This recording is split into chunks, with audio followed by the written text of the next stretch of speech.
Well, hello, everybody. Let me bring Andy back here. Andy, how are you, Andy?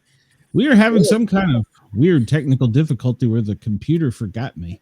Yeah, I Uh, can tell. There was no music or anything. yeah, it just went completely nuts. And it said the show didn't exist and it said Facebook didn't exist. So, like, okay, well. Oh, So, at any rate, We're Derek here. is our guest tonight. How are you, Derek? Rocking and rolling, man. Thanks for having me on the show. Oh, thank you for being here. You know, I'm used to doing this on or having technical difficulties when I do the paranormal show, but I'm not used to it on this show. So, Wait, what stories do you have, Derek? oh, What did maybe you bring Derek's with got you? some stories. I got one or two. But we are live on yergsradio.com. So we are live there. We're on YouTube. We're live. Twitter, we're live. Twitch, Kick, LinkedIn, everywhere but Facebook, we're live. So yeah, the phone lines are up 1-888-88-YERGZ, or thanks to the Rainbow Radio 1-844-GAY-LGBT. That's gonna take me a while to get used to saying that. So yeah, we're up, we're running, maybe with toothpicks and duct tape, but hey, we're up and going. That's all that matters. So Derek, how the heck are you? Doing pretty good, man. It's a beautiful Friday evening in Southern California. Pretty hard to complain. Yeah, well, it's in the high 90s here and hot and humid in Atlanta, so I think that's pretty much how it always is, isn't it? pretty much.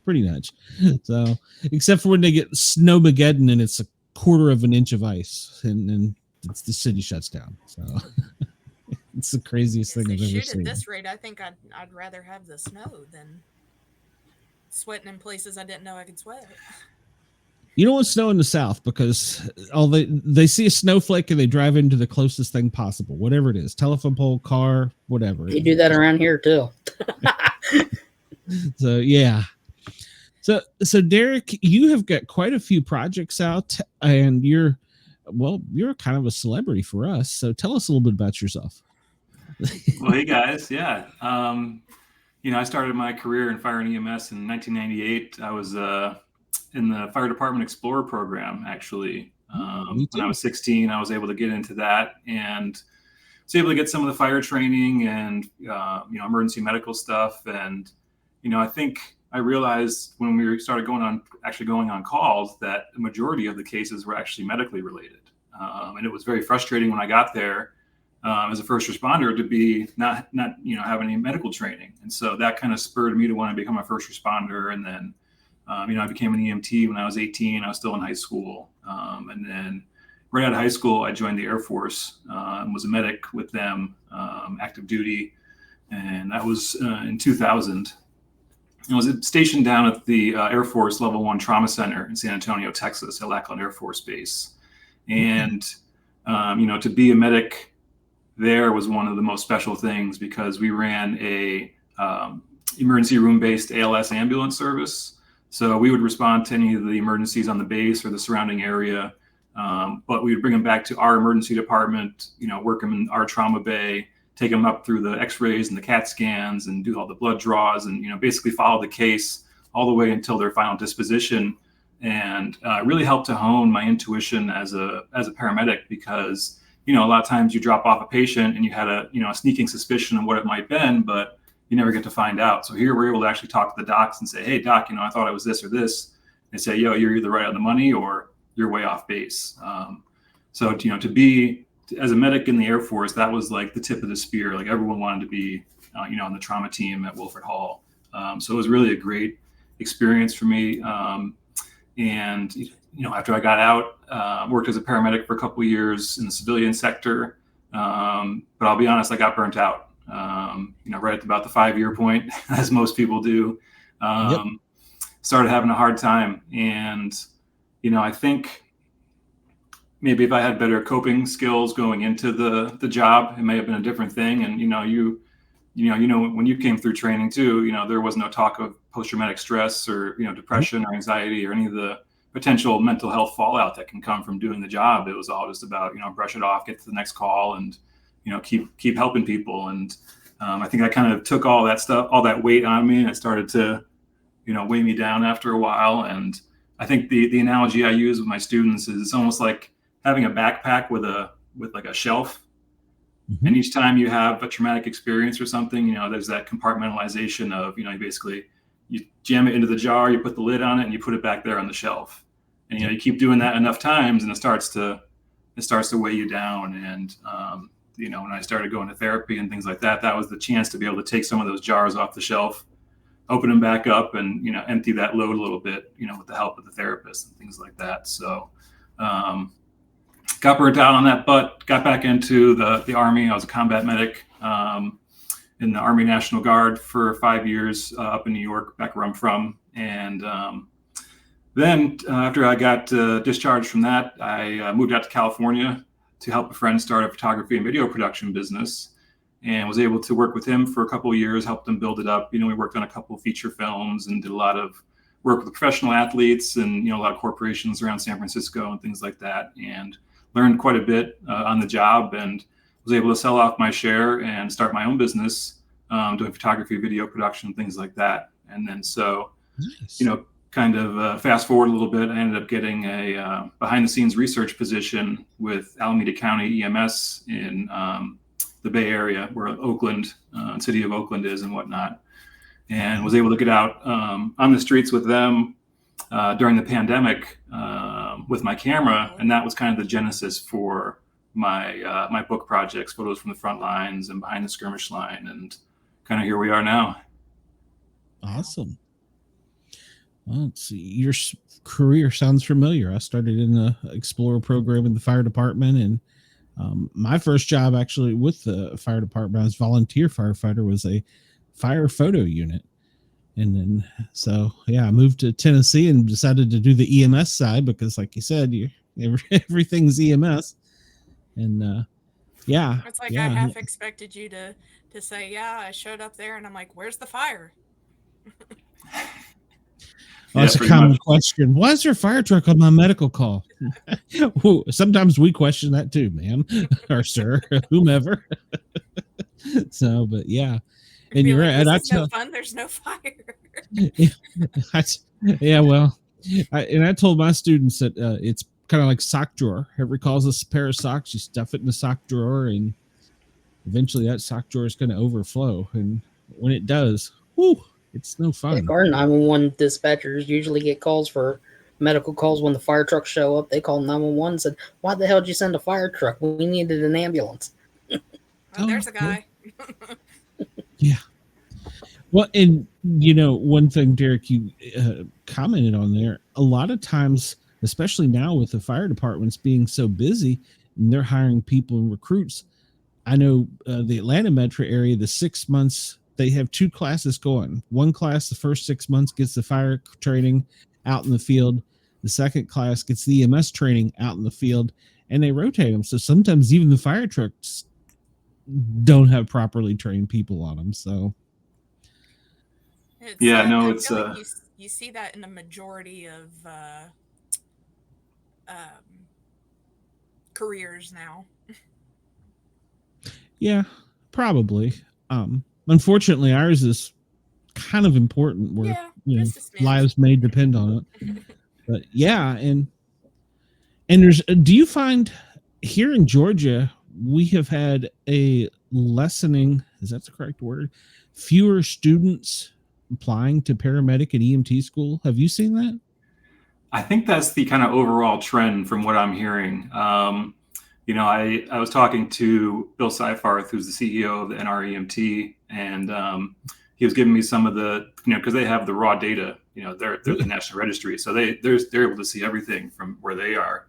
And I think one of the things that made my jaw drop when I was talking to him was that EMS, you know, membership in EMS agencies, and I think probably recruiting and whatnot, is down like 25% since the pandemic. And hearing that number, you know, made my eyes bug out, because that essentially means the car's off the cliff. You know, if you've lost 1/4 of your workforce in a few years, there's no way that, you know, every paramedic school, even probably if they're cranking, you know, maximum capacity every class, I don't think that there's enough EMTs and paramedics coming up right now to be able to fill that gap. And that was really the big eye opener for me, because, you know, I've heard a lot of this, you know, anecdotal stuff about, you know, recruiting's hard and retention's hard and this and that, but to hear that raw data like that is just like, wow, like this country is in a serious crisis, and they don't even realize it.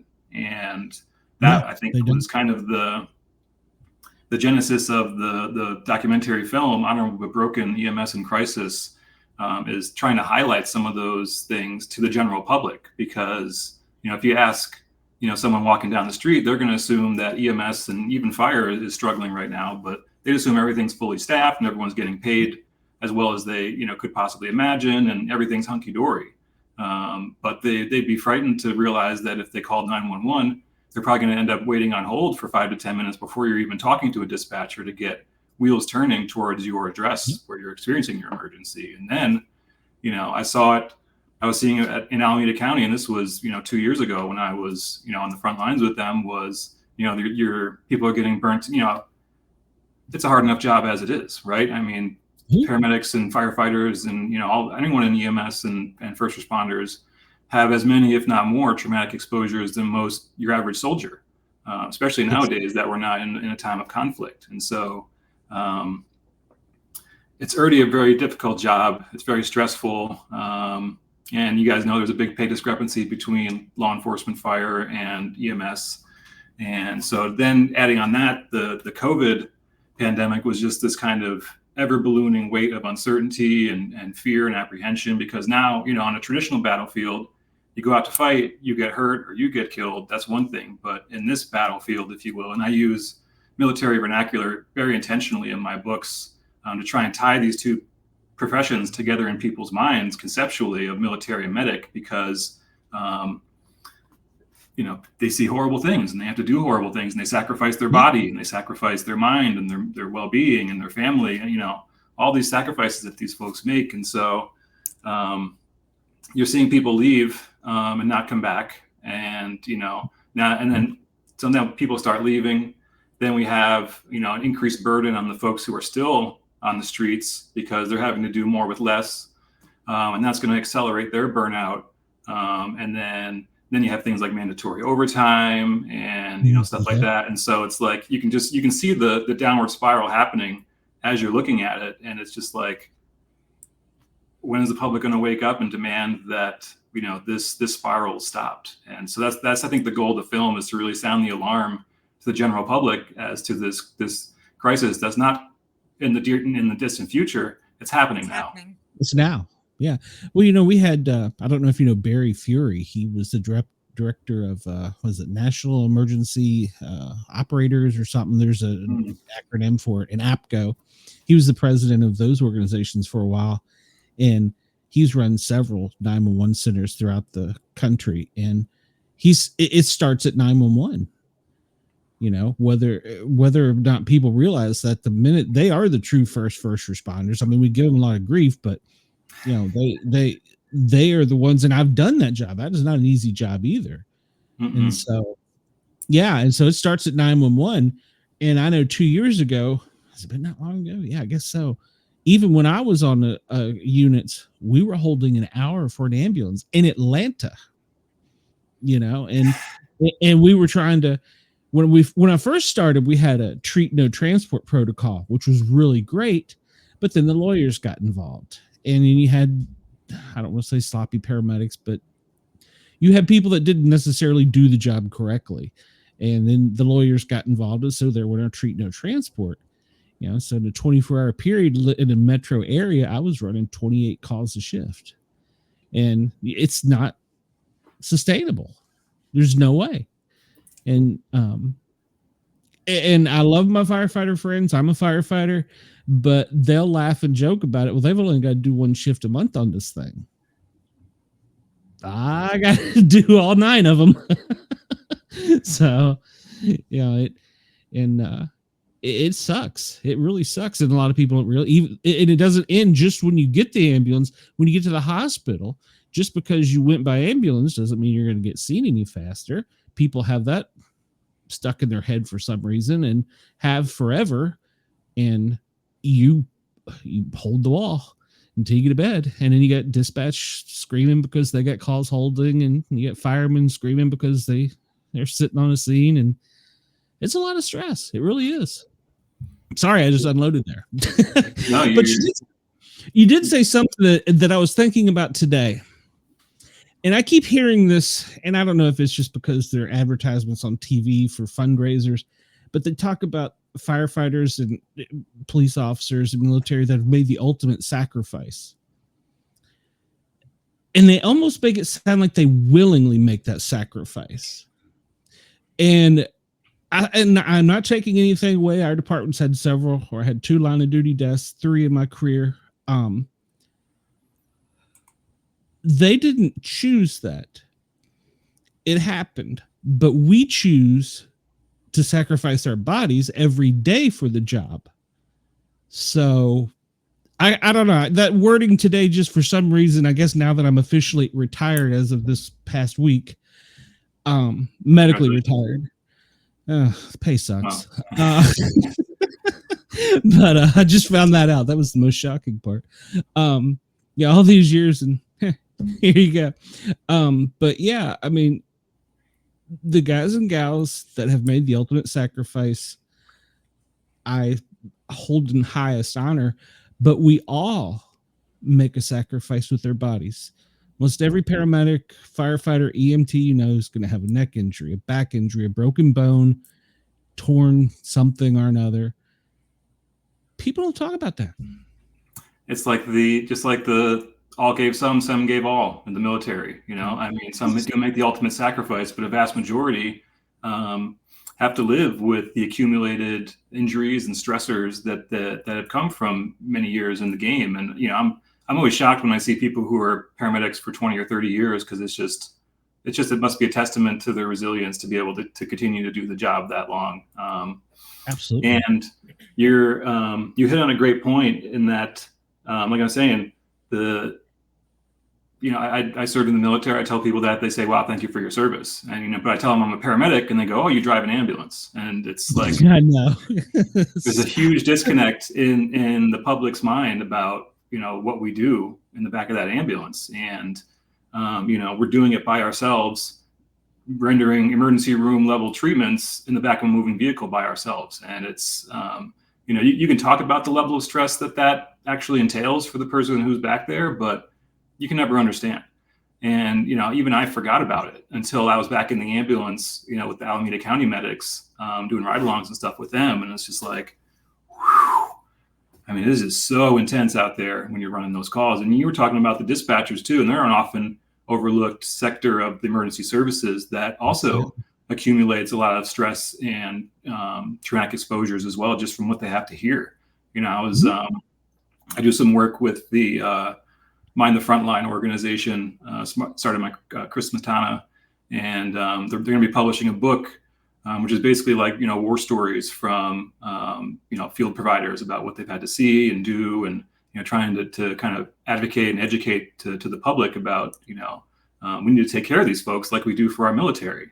And there was one of the first stories I read, because I got to take a look at the advanced copy, was from a dispatcher, and just hearing her describe having to instruct this poor woman who's been married to this gentleman for 30, 40 years on how to do CPR because his heart stopped in the living room, and hearing her screams and her cries over the radio while she has to stay on the line and direct. I mean, I had to stop reading it because it was making me choke up just reading the story itself. And that's why I think it's important for these stories to get out there, and especially things like photos and film are so impactful, because a picture is worth 1,000 words, and you can tell someone about what it was like on the front lines in the pandemic and this and that, and you can have all these stories, but when you see it and you see these people out there and what they were doing, and the heroism and bravery. I mean, some of these folks who were on the front lines for month after month, lacing up their boots every day and going out there. In the beginning of the pandemic, I'm sure you remember, the chief mode of transmission of COVID was through nursing homes, and nursing homes were just getting burnt through, and they're getting to the point where all the staff members were becoming sick and couldn't show up to do the job. So the county asked the EMS agency if paramedics would come and staff these nursing homes, because they had every person in the unit was sick with COVID and all the staff were wiped out. And witnessed firsthand these folks who had already been, on the front lines this whole time, volunteer and say, yep, I'll go and help these folks out who were all sick, and walk straight into the lion's mouth of this den of sick folks when they really didn't have to. And stories of that level of heroism don't come out too often, especially nowadays. Again, we're in a peacetime era. Most things are pretty chill for the most part here in America, and so that was really why I wanted to go back out in the field, because I didn't really have to. I mean, my position was a work from home position essentially once the pandemic locked everything down. But I knew those medics who were still going out there every day. They didn't have a choice. They couldn't work from home. The medics, the mechanics, all the folks that support EMS and the emergency services too, they weren't able to work from home. So I really felt compelled to get out there with my camera, document what they were doing, document their heroism. It's in an effort to be able to show the public and say, hey, we should thank these folks for their service too. Agreed. Yeah. I was attacked in 20, right at I don't want to say the height, but pretty much there at COVID, and was taken out. I was attacked on duty by a pit bull. And when it came back to they were going to put me on light duty, that's one of the things they were like, well, we have here in Atlanta, we had convention centers that were converted into nursing homes / acute care. And that was one of the things they wanted to slate me for. And I said, okay, hold on here. Time out a minute. I'm not saying no, but what I'm saying is I'm already on the job injury, and you're sending me in there. You're opening yourself up really wide. I'm going if you tell me to go. That's my job. I'll march in there, but you might want to reconsider that one. And they were like, yeah, we better not. So, and bless all my coworkers that did. They did a fabulous job, but yeah, they bore the brunt of it, and then, but my story, I became a number pretty much. To tell you how bad EMS is, they didn't even call an ambulance for me after I was attacked by a dog. The department asked me if I wanted to drive myself to the hospital. I'm like, did you just hear yourself? So yeah, they were like, well, we can't get you an ambulance. I'm like, we got like other vehicles here, guys. Can somebody? So yeah, it's nobody realizes how crazy it is.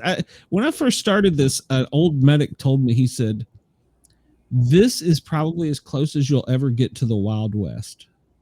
And I was like, what are you talking about? He's like, yeah, this was in rural East Tennessee where we had transport times of, an hour and a half. He said, you're on your own and you got to do the right thing. And it's you and a partner and a long way to go. Sometimes you'll have radio communications. Sometimes you won't. So, yeah. I can speak from an outsider perspective that I didn't know nothing. Well, again, you told me you were a paramedic, I would have said, oh, okay, you drive an ambulance. Oh, and I'd have slapped you. Yeah, my two-year degree. It's you shut up, Andy. Yeah, it's but that's a common thing everybody has. But now, speaking of, Georgia has went backwards. Georgia is, I don't know what they're thinking about EMS. When I first moved to Georgia, they preferred for an ALS level 1 2 paramedics. Well, that lasted for a little while. And then they said, okay, an EMT and a paramedic. Well, then they said, well, you can have BLS units, which is 2 EMTs. Now they have a person who can drive fast. This is like I'm back in the 80s again, back in Tennessee. A person who can drive fast and either no, I'm serious. This is a job, part of the job description. It says it a little bit more. Sign me up. It says it a little bit more legalese, but basically that you can control the unit in safe manner at high rates of speed. And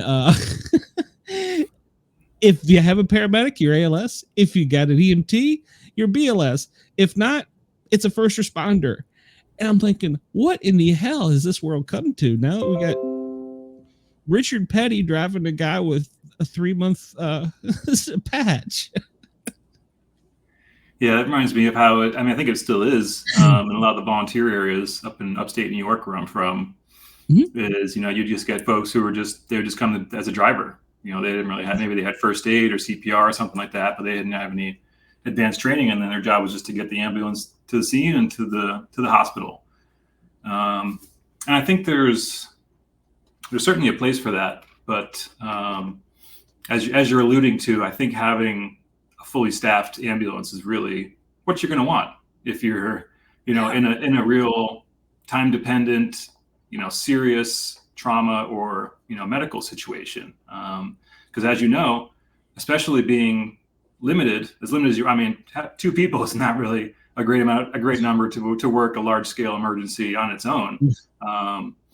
But if it's just you and someone who has no medical training there, then I can only see that causing further issues. Because at least if you have an EMT or something with you, then they can help backboard, they can get the oxygen going, they can at least do some of the maneuvers that are needed, because there's quite a number of steps that are required when someone's in a critical state in order to get them to that continuum of care that they're going to need.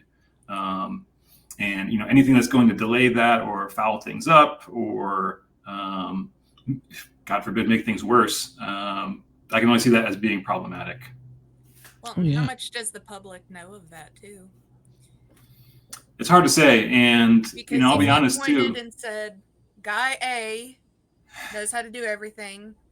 Guy B knows how to do some of it. Guy C knows how to drive. There's a C.A in there somewhere because they do have first responders now on the truck. What the actual F is guy C doing there if all he knows how to do is drive? Well, now I will say, when I first came out of paramedic school, like I said, this back in the 80s in Knoxville, rural East Tennessee, they assigned me a driver. His name's Boo. And he was like this huge wrestler dude that could lift the truck up if he needed to and could drive like Richard Petty. He was probably, looking back on my career, one of my best partners because he'd been there long enough.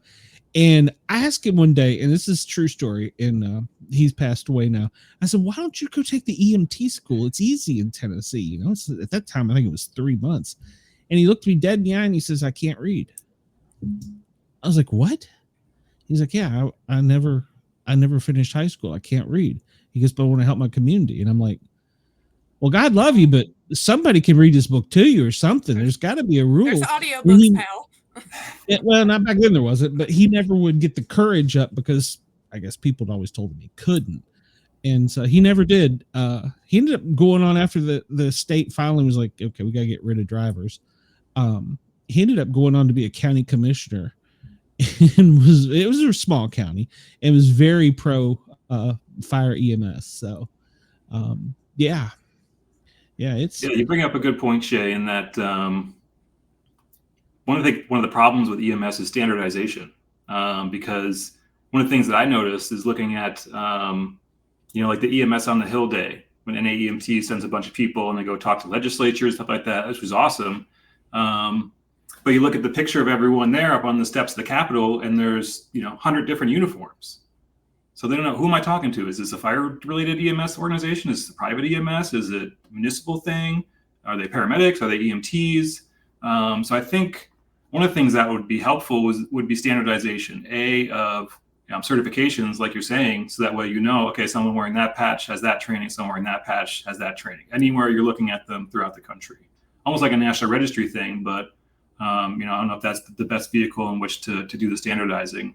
And then just things like uniforms, so that anytime a paramedic shows up to work on you anywhere in the country, you know what they look like because that's the uniform. The United Kingdom does a great job. Yeah. Anywhere you are, you know what a cop looks like. Yes. But you can get people showing up on an ambulance wearing a T-shirt, wearing a polo shirt, wearing a dress shirt, wearing a jumpsuit, wearing fire gear, who knows? And so I think that's another thing that needs to happen is standardization, because you look at the UK, everyone who's a paramedic wears the green jumpsuit. Boom. If you're showing up, oh, that's the paramedic. I know how it looks like. That's the purpose of uniforms, is to standardize. So that way when you show up, you know exactly what it looks like. And that was one of my things was, look at the military. the military has got the uniform thing down. If you see a soldier in the Army, they're going to look that way. If you're going to see an airman in the Air Force, they're going to look that way. And everyone looks the same anywhere across the world that you're going to run into them. And that's what gives them some level of power. Because if you see a group of 30 different people dressed all differently, you're like, okay, here's a gaggle of random folks. But you see 30 soldiers marching towards you in uniform, you go, oh shit, here's a force that needs to be reckoned with. And they start pounding on desks, you're going to start to listen. So I think that's another one of the things that we can look at as a whole within EMS is how can we standardize a lot of this stuff to make it more accessible and easier for the public to recognize who we are, what we do. So that way, when we're asking for things like additional funding or additional training or mental health support, they'll be more likely to go, yep, that group of people that I see out there on the streets, we need to make sure we take care of them. Agreed. Now, all things considered, are they working more now towards doing more for mental health? I would say by and large, the trend is moving in that direction. Although whenever I'm asked about this topic, my response is always that we need to be more proactive because we've been reactive for too long. From what I've seen in my own personal experience is, you work the job, you take on all the stress, you keep compartmentalizing, you take it on, it beats you down, and then you're kind of disposable, like, bye, okay, we'll find someone else. And I think that's a problem because, recruiting's hard enough, but retention is something that also needs to be focused on because we have these skilled medics who have so much experience. And, after their 5 or 7 year point, they're looking to get out. And, those are the folks we need on the streets to train the new medics who are coming up and set the standard, ensure that, all that knowledge that's been accumulated over those years doesn't just get thrown in the garbage and then it's communicated. Exactly. And so that's why, one of my thoughts is that we need to, and that's kind of the purpose in my book is we need to be honoring. I think that's what's missing in this equation is honor, because, the military, they have that level of honor.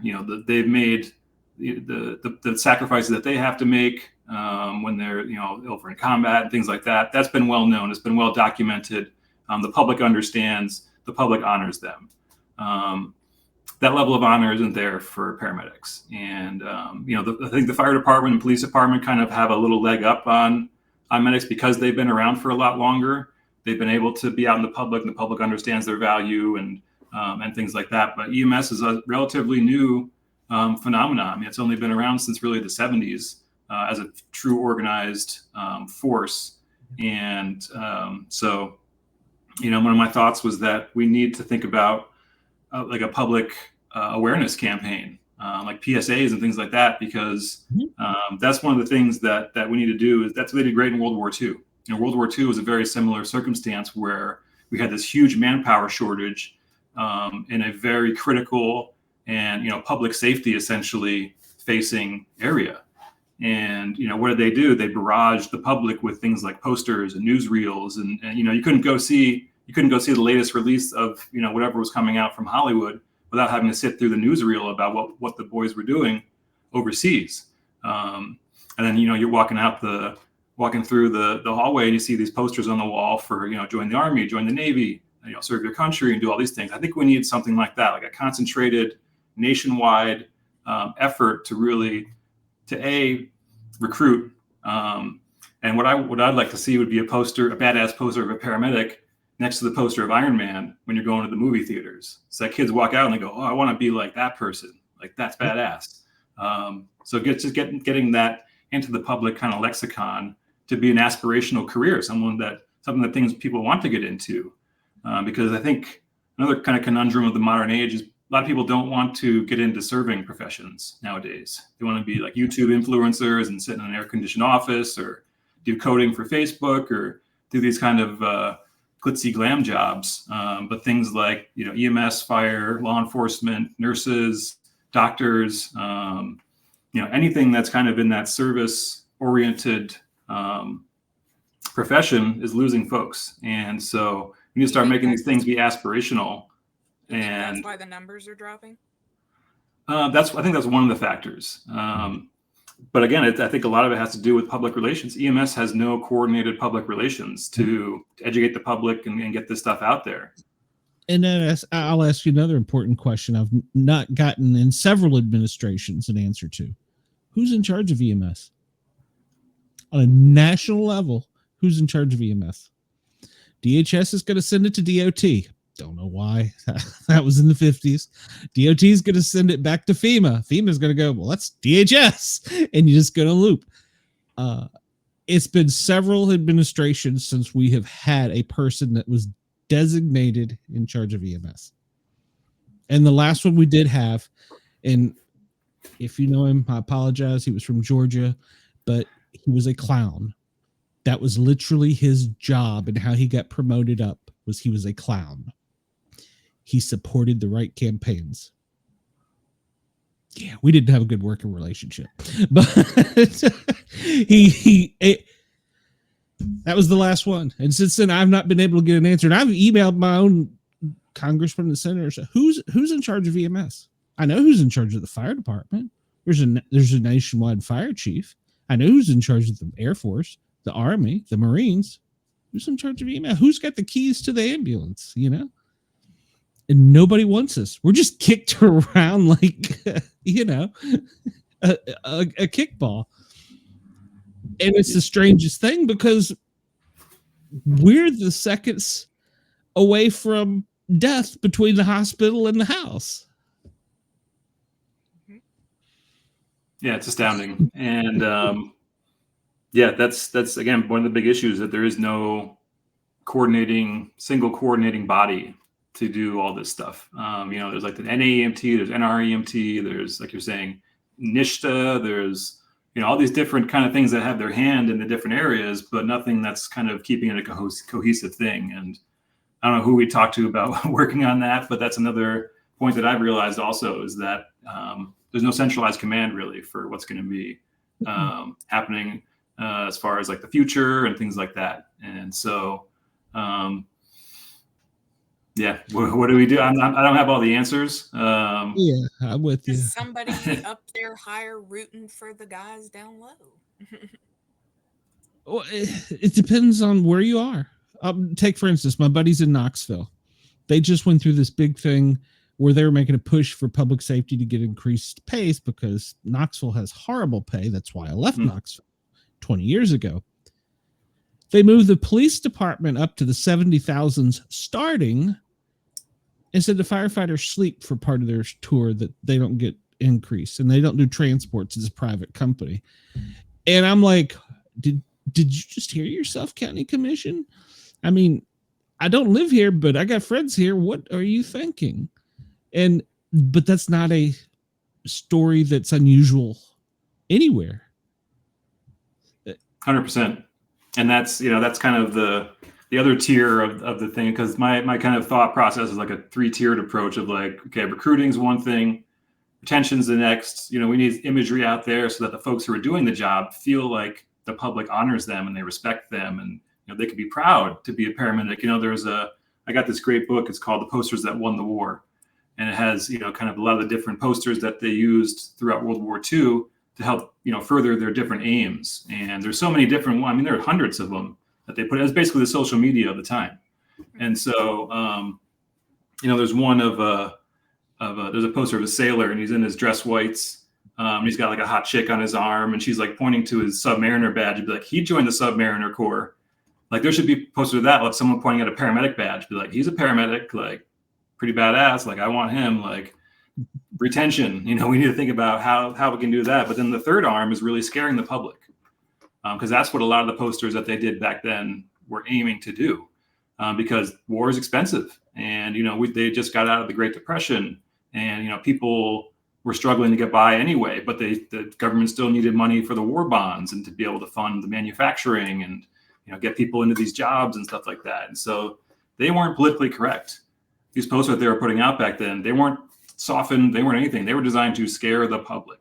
And that was one of my ideas of how, I was thinking about reaching out to some illustrators and stuff like that to talk about generating some of these poster ideas to push up and say, like I can just imagine a poster of a woman, on the phone, with a horrified look on her face because the dispatcher is telling her it's going to be an hour for the ambulance to arrive, ma'am. And, her husband's behind her getting CPR done by the family at family dinner.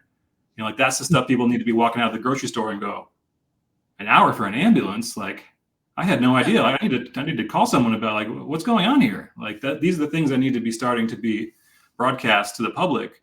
Because I think the time for softened messages and things like that is over. And the reality of that, if your spouse has a heart attack or has a stroke or has some other time-dependent injury or illness, they may not survive because the system that you think is flawless actually has a lot of holes in it and is in a deep state of crisis. And so again, hopefully the film, we're working on trying to get it onto a streaming platform. If folks are listening can go to the website, honorablebutbroken.org. There's a section to donate if they can to help get the film out there to a national audience, because I think that's where it really needs to be. A lot of the screenings and stuff that have been taking place have been kind of preaching to the choir, and a lot of stuff for EMS and fire and things like that, which is good because we all need to be on the same page, and helps medics to feel a little bit of recognition and validation for all the struggles that they have to go through and things like that. But the real people who need to see are the ones who don't know what's going on, and the ones who ultimately will be voting on whether they're going to fund these things or not. Mm-hmm. Agreed. I need to get you in touch with James at one of our sponsors is the Thin Line Rock Station. I don't know if you've ever heard of them, but they're an online radio station for public safety. And so you can do a PR commercial for this. So you need to do that. I'm sure they'd let you, but I don't want to speak out of turn, but I think it's important enough to us all that need to get the message out, Well, the public needs to be made aware of those numbers. Oh, absolutely. Well, when I was in Knoxville, I was surprised. My aunt had a sinkable or she passed out episode, and I was like, okay, well, I'll beat the engine and ambulance there. And I was coming from 10 miles away. I was shocked. They beat me, and I drove like an ambulance driver, and I can't get that same service in Atlanta. And so I asked one of the guys, it was a 2-man fire engine, which first off kind of blew me away. But I said, why? He goes, because we were in service. I was like, okay, all right, I get it. And he goes, trust me, because the ambulance doesn't sit in the station very much during the day. He said, it's gone. And I said, well, how many ambulances do you got for Knox County? And he says, about 12. Like, what? 12? You had more than that when I left. So yeah, it's scary. What is a typical number to have? Oh, I think it depends on the population, really. That's usually what they base a lot of that stuff on, but it's also depending on funding too. And if it's rural or if it's urban or suburban, all these things seem to play a factor. Again, another way we need to standardize because you shouldn't, if you go camping out in the country, you shouldn't suffer from substandard care because of where you are located geographically. Like I said, there should be a national standard of, okay, call an ambulance, you're definitely going to have this and this and this. And, you can have that for certain. It's guaranteed. It's rock solid. That's how I think it should be. And we see these issues of the ambulance deserts now where, some of these, especially like volunteer rural areas where they don't have the funding to be able to support a full-time crew or things like that. And ambulance companies are actually shutting down and being like, sorry, like we can't operate any longer. Like we can't, costs are too much. And so another scary thing. And it's almost like, and the other thing too, I'll say is that we're not the only ones sounding the alarm. There's actually been a lot of news stories I've seen come out about news organizations saying like, hey, ambulance deserts are here, or prolonged response times, or staffing shortages. A lot of this stuff's actually getting out there, but for some reason it's not getting into the heads of the public. And it's almost like, I hate to say it, but something bad needs to happen to somebody prominent in order for people to wake up and be like, it took them an hour to get to this person's house. Like, man, what the heck's going on here? But it's another one of those things where a lot of the public won't realize it until they're the ones to call 911, and it's their family member who's on the line. Well, Yeah, that's the scary part. That comes into those scare tactics too. It needs to be something that's going to be like a slap in the face. Yeah, there should be like PSAs like that where, someone's has a heart attack at dinner and they go down, they start doing CPR and they call them like, hey, it's going to be an hour, and then cut to black, like fund your local ambulance, Or they send you through the newest trend I've seen, and I don't approve of this either, is if you call, it's prioritized. I get it. We did it back in the 80s. But now if you get if you don't say the certain keywords, of course, some of the public has learned the certain keywords, you get sent to a nurse. And then you're on hold for the nurse. And if the nurse decides you need an ambulance, you get kicked back to dispatch. I kind of have a problem with that because that's more time, the golden hour used to be an important thing. It seems now it's like the golden 2 hours. Yeah, I know there's a lot of interesting things coming out now too, where they're using like AI to help triage on dispatch lines and things like that, which is another one of those things of like, I could see it helping, but I could also see it being kind of scary if the algorithm is off in some way, or people aren't saying those keywords, or that something's garbled in the transmission to the computer. The AI can't make it out, or right. So I'm hopeful that technologies like that might be able to help out a little bit. But I think in the meantime, while they're still working out the bugs, it's going to be a little dicey. I'm guessing. Again, I'm not a data scientist, or I'm not on the inside of any of this stuff. This is just my amateur opinion. But yeah, that's the new reality. Well, yeah, they switched to automated dispatching because they couldn't get the calls out fast enough. So now, and it's hard to understand the computer, you get that in a little printout like you get the coupons at the grocery store in your bay, and you got 2 minutes to have that garage door going down, or you're getting a chief up your ass. So if it's not even 2 minutes anymore, but yeah, the computer, and the computer is ding here in Atlanta. You can tune it in. I'll put the link up if anybody wants it. You can hear just one right after the other. It's just a constant thing. The computer's constantly, and there's people on the other end of that. A friend of mine is a officer up in a large county outside of Washington, D.C., and he says the computerized dispatch, they got to push a button in their bedroom to let them know they got the call instead of going, over the radio. Then they have to push a button in the bay that tells them they're getting in the truck. And in the bay doors, they've even now timed the bay doors. Used to the roll-up doors are too slow. They now have opening doors. They wide open. It's faster. I don't know. I didn't make this up. And when he gets in the front seat of, he's an officer on an engine, he's got a computer up top that's already gotten his plot passed out for him, his GPS. If he deviates for that, he's got to write a letter saying why.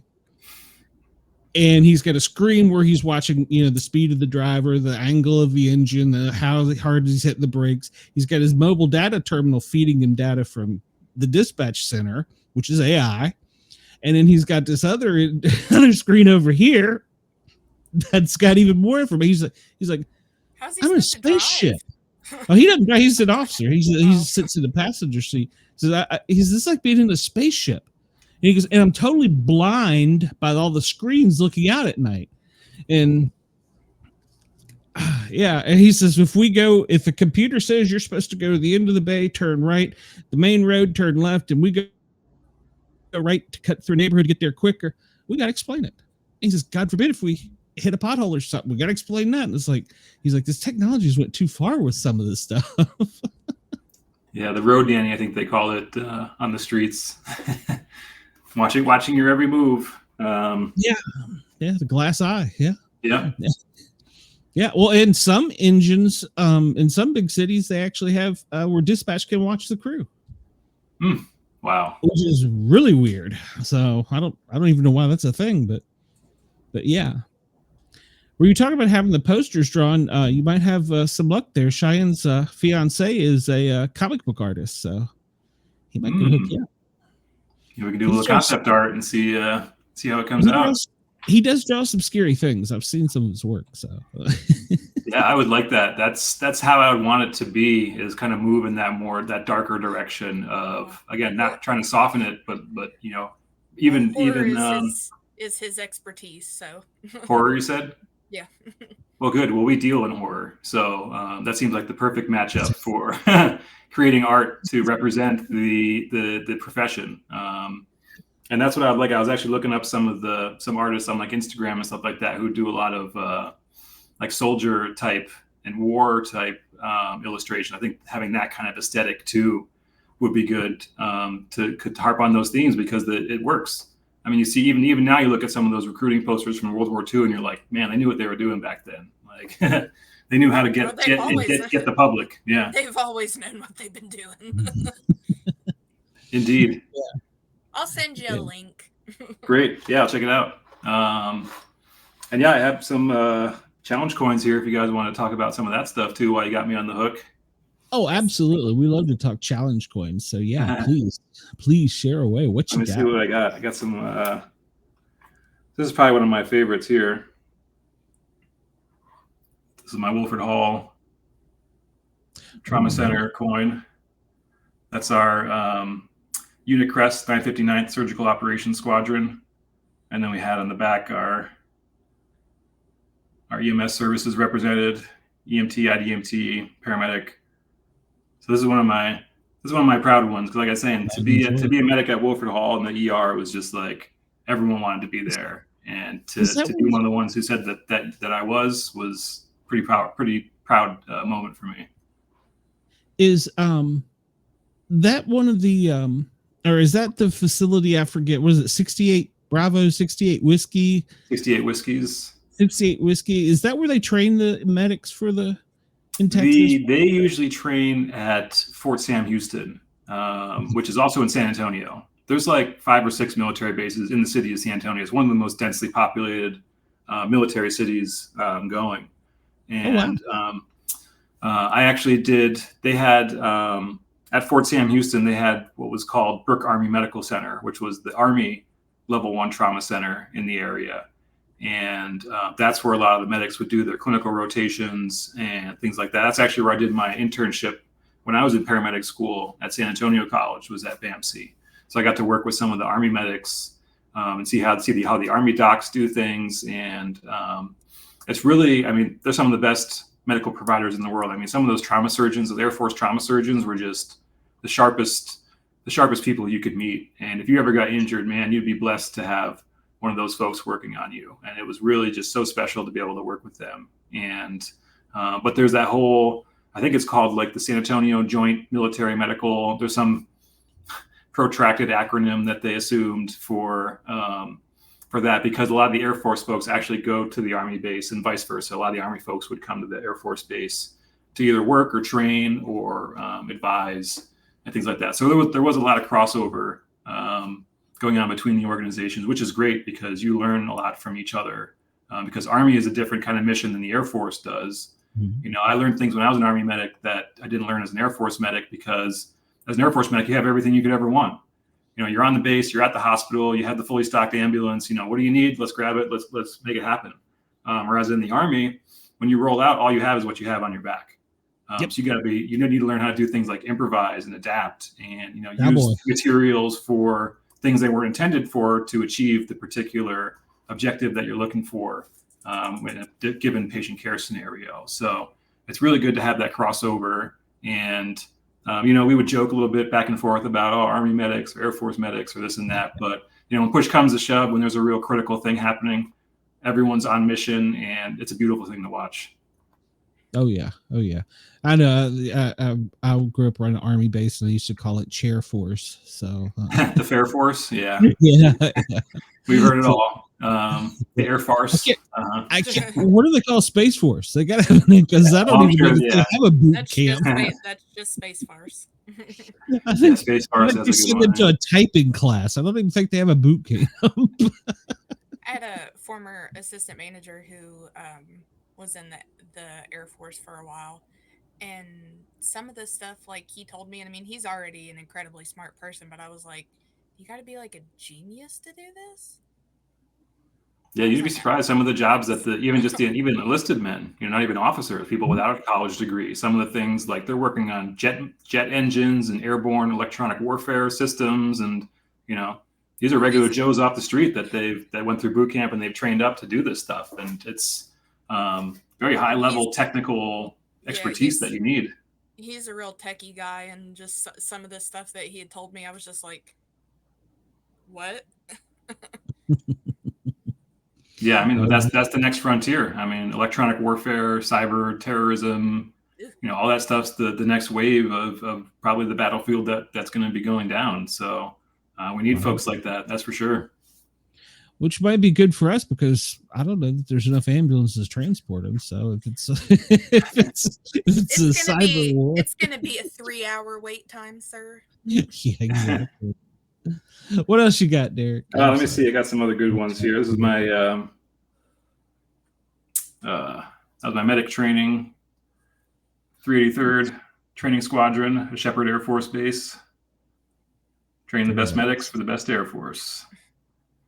I got this one. I was top graduate of the class. Not bragging, but I was awarded by the commander for that deal there. Let me see. I got a couple other ones I can show off. Here's my one from the Command Sergeant Major of the 42nd Infantry Division, where the rainbow, you may have seen us out and about, the unit crest. But they are it's a New York-based unit, and a lot of them were actually at 9/11. My uncle was actually down there because he retired from the 42nd.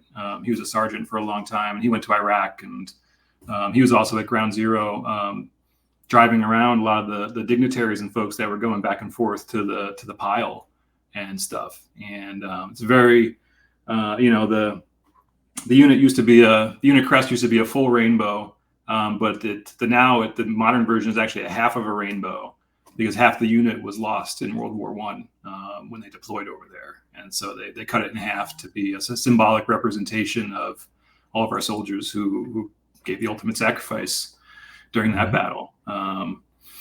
But so many stories from so many different, it's just innumerable. I was actually watching the new show, Masters of the Air. I don't know if you guys have heard of it, but it's a new Steven Spielberg and Tom Hanks. They did Band of Brothers. They did The Pacific. It's another miniseries by them where they highlight the bomber crews in the 8th Air Force who were doing the bombing missions and whatnot. And that's whole nother just mind-blowing area of sacrifice. I actually met, you may have heard of, there's a famous bomber plane called the Memphis Belle.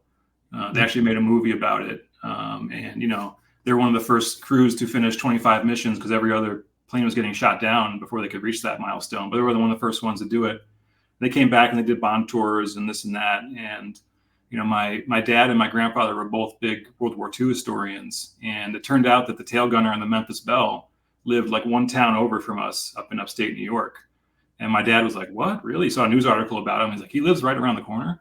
So he found his number in the phone book, called him up and said, hey, do you mind if I bring my son over and we come over and talk about, some of your experiences? He's like, yeah, sure, of course. And so quite a number of times we went over to his house and he told us some of his war stories from being up in the air as a bomber crewman. And, one of the things that stuck with me was he was saying every time he walked out to that plane, it was like he was walking to the electric chair.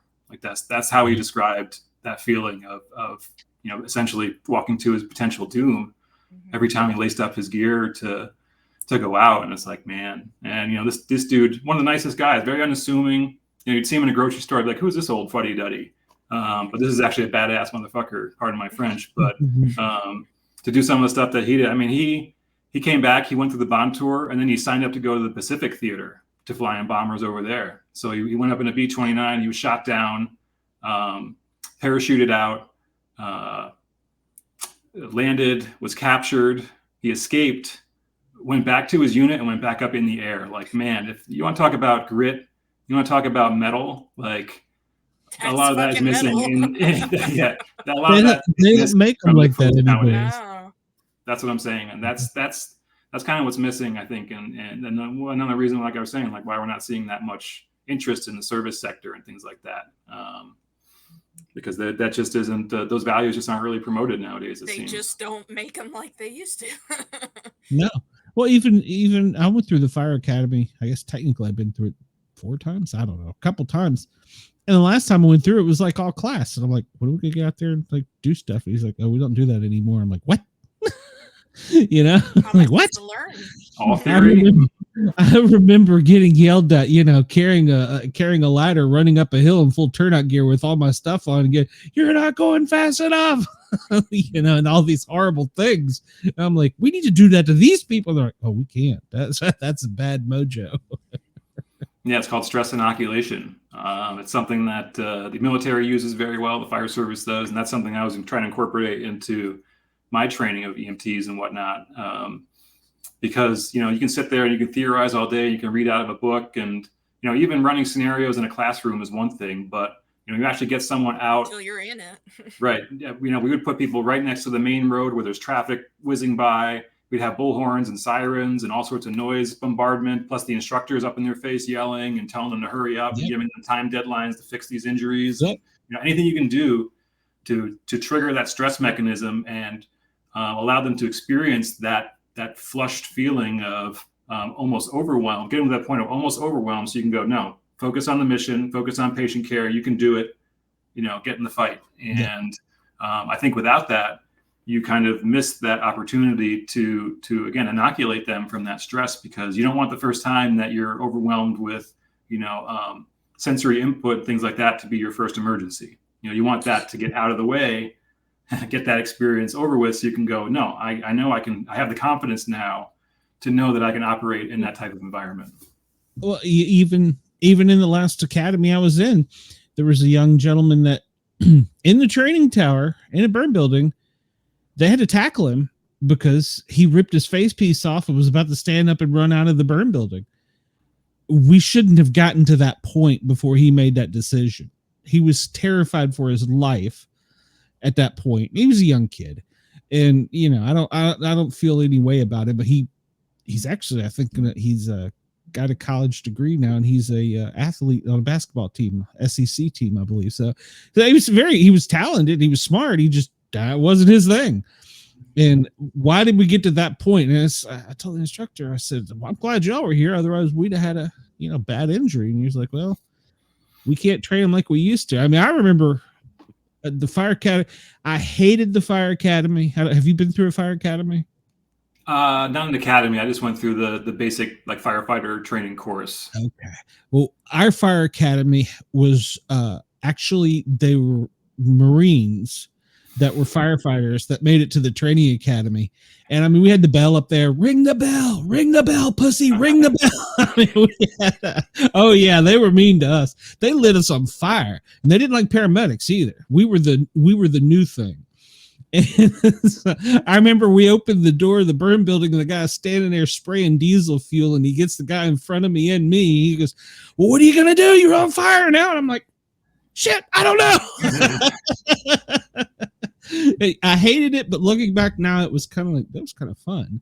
So, but yeah, at the time I hated it. We did so many push-ups this July on the asphalt. We had burns on our hands from where they kept us in a position for so long. And they're like, what's wrong with you? You're going to tap out? You're going to tap out? Spit on your hand. Spit on your hand. God. Oh yeah, man. The Marines don't play, especially those drill sergeants, man. They will light you up and keep lighting you up. But I mean, that's the mission. I mean, if you're going to be a Marine, you're going to be the tip of the spear. You're going to be the first one off the boat, you know, landing on the shore. And so you better be able to prepare. You're not going to have that run up time to get, you know, to go from condition yellow to condition orange to condition red. You know, like you're not going to have that ability. You're going to be condition red as soon as you walk out the door. Yep. So you need to be prepared, and that's the point. You ain't gonna make it to crying that your hands are hurting. And that's what they. Oh well, that was pain is fear leaving your body. That was I've heard it so many times in the academy. Pain is fear. Well, hell, I got a lot of fear then, but they broke us, and they told us at the end of it. Said, look, we don't really not like you guys, but we had to break you down to let you know that you could go into a building that's fully involved in fire and rescue a person.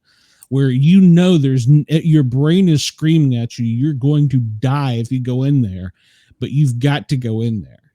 He says we had to break you down and get you so that you could do it. And there at the end, we felt like we were kind of invincible because of the way they treated us, and it made us better firefighters. If you can make it through that, you can make it through anything. Exactly. I think my 56-year-old body still wants to try it. Yeah. If they call today and say, hey, we'll go to the academy, I'm like, no. Not on injury, disabled. Yeah, I'm in. I think I'd try it. Yeah, there's something about that experience. And I feel the same way about both basic trainings that I had to attend.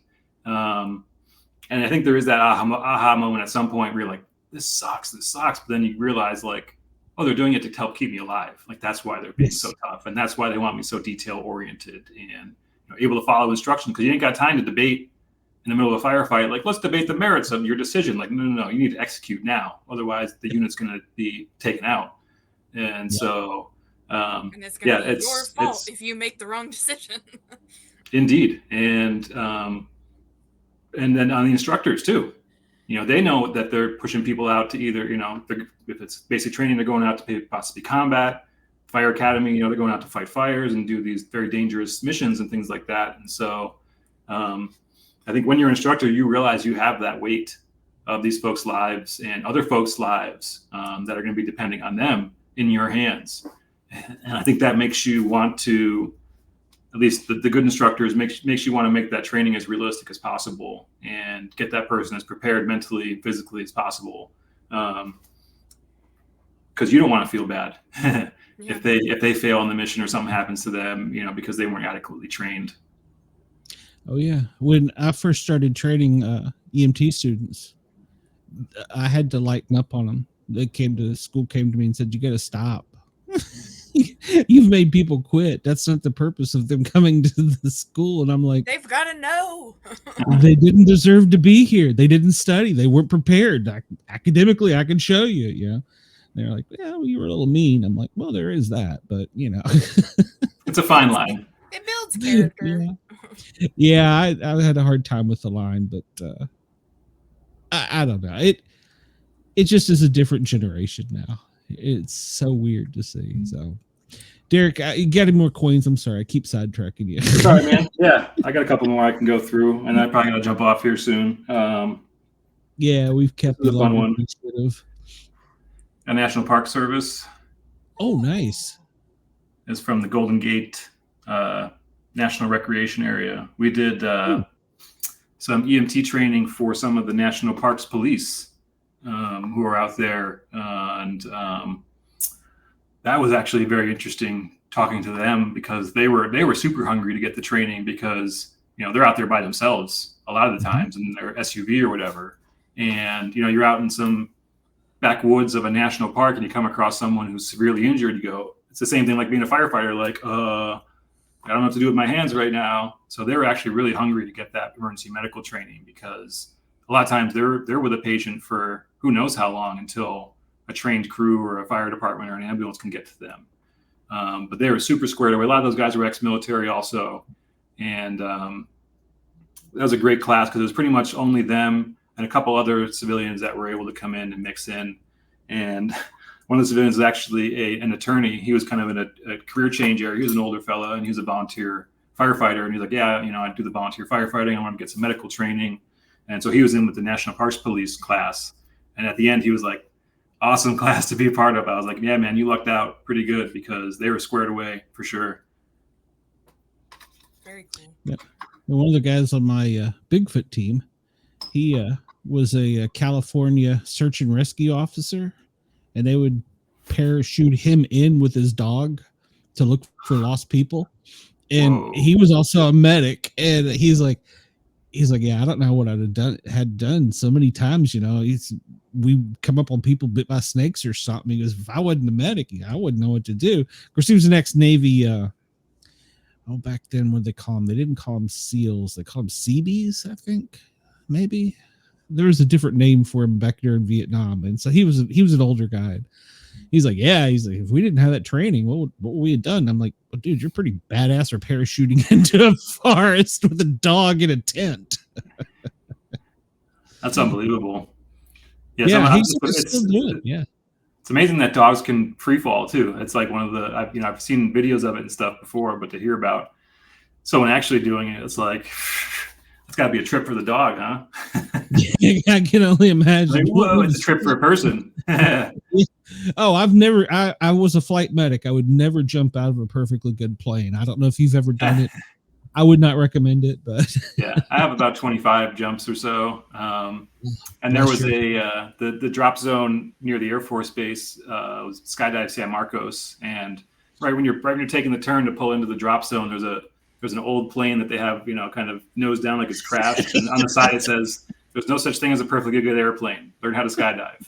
And I always thought that was a good gimmick. And I love that. I mean, it's gotta be. I don't do it anymore. It's a super rush, and it's also it's almost like a reset button. Because once that door of the plane opens and you stick your feet out on that little ledge and you're looking down, 14,000 feet, every single thing that you were just worried about, it's all gone, Jack. You ain't worried about nothing anymore, other than surviving. And it's 60 seconds of the most intense rush, followed by 5 minutes of the most placid, beautiful, quiet, gliding experience as you're, getting the parachute down to where you need to land. So shooting shot at, of course. Yeah. And you know what? I'm actually scared of heights too. Like you get me on a tall bridge or a big building, I look out, I'm like, whoa, I'm the one who's backing away from the, I'm good here. But for some reason, when you have a parachute on you, it makes you feel like you're saying almost invincible to worry about that. It's a different experience. And I'm totally glad I did. Not going to probably do it anymore, but I mean, I get injured just sleeping sometimes, so I don't need to go and push my luck any further. So me too. Let's see. This was another good one. My COVID coin for being with Halco in 2020. Yeah, that was a cool one. They had some patches and stickers and other things that they put out during that time, which I think was kind of cool because again, it's like, they're on a battlefront and they should be honored the way that folks who would sacrifice themselves ordinarily would be, because again, it wasn't just them, it was the family. For me, that was what I was most worried about during that time was, okay, if I get sick, I'm a healthy guy, I got a pretty robust immune system, but it would devastate me if me getting sick got my wife sick, got those who were in our bubble during that time sick, and God forbid they were to die or something like that. Like that to me would just that'd be worse than death. And so that again was that kind of that weight that medics were carrying during that time on top of the normal quote unquote routine traumatic exposures that they have to do. So it was. I'd strip in the garage before I came in the house. Literally, I would. Yeah, that's what I'd take a shower at the station. That don't do you any damn good because the station, you sleep in it. So I mean, no matter how many hours a day, stripping at the door, leaving my boots in the car, all the things that anything you can try and think of to keep that bug from getting into your house. Because that was my number one during that time for sure. Yeah. My boots were in a bio bag in the front seat of the Jeep, and nobody ever rode with me, so it was just me and my old Jeep. So, but yeah, I'm with you. You got any more, or did we tap you out already?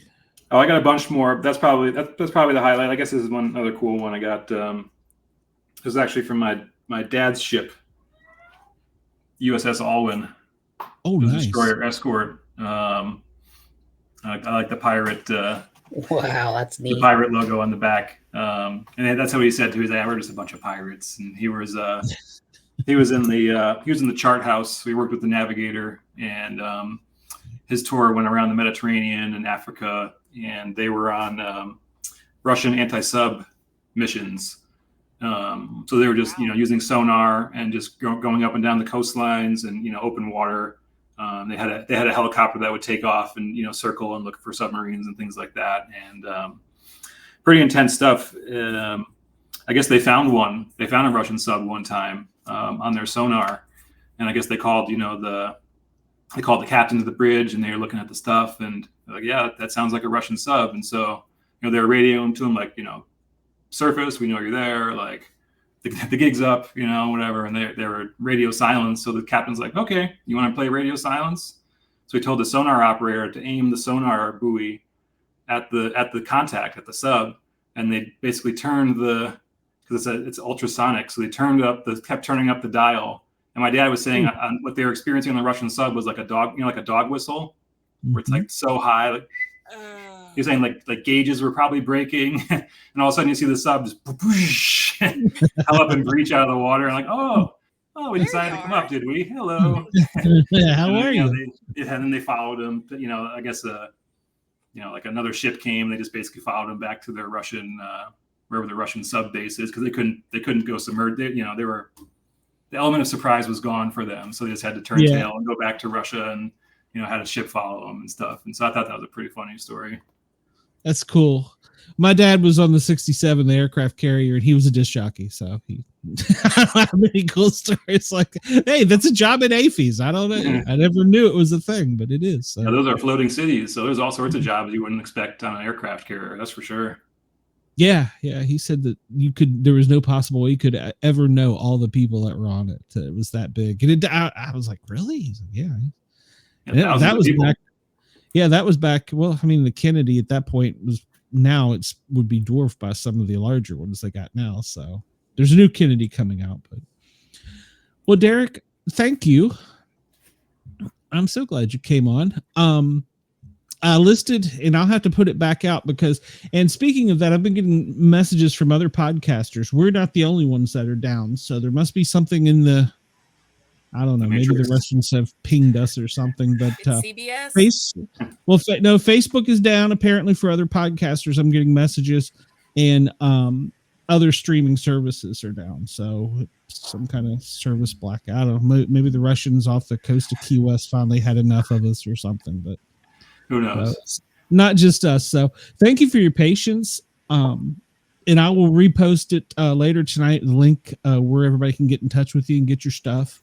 Great. I need to check out my book at dope.net, Photos from the Front Lines. So you're on the streets of Alameda County. And then you can go to honorablebutbroken.org and check out the film. There's a trailer. You can meet the production team, sign up for a screening, sign up for updates. And like I said, if people can, donate to help get it onto a streaming platform. Let the public know what's going on here. Absolutely. Let's do it. And will you come back on and tell us more about it later at some point? Oh, I'd love to be a guest again. This is a lot of fun. Okay. Well, thank you. Yeah, it's usually a little bit more organized, but the net is what it is. So hey, we got it together and we made it happen. Absolutely. And I need to get I'll get Cheyenne to follow up. I need to get your address with you, and we have a little challenge coin, and I got one here somewhere that we will send you for being on our show.